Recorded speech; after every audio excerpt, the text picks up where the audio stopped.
السلام عليكم. اليوم اشتي أتكلم عن غبي، مش الناس الأغبياء بل كلمة غبي. في اللهجة اليمنية أو في اللهجة الحديدية، لأنني أنا كنت في الحديدة. ما يستخدمون كلمة غبي إلا قليل، يعني نادرا. يستخدمون مقفل. لو فكرت في الكلمة تجد أن كلمة غبي أشد، لأنه على وزن فعيل، يعني مثل رحيم وعليم، التي تدل على ثبات الصفة. يعني إذا قلت غبي يعني خلاص ما في أمل، يعني صفة الغباء ثابتة. ولكن لو قلت مقفل، هذا اسم فاعل من قفل، يعني أنا مقفل الباب مثلا، وفي أمل يعني بفتح، صح ولا لا؟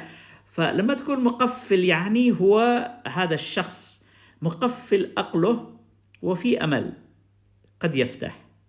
فشوف هذا أخف، شوف البلاغة في اللهجة اليمنية.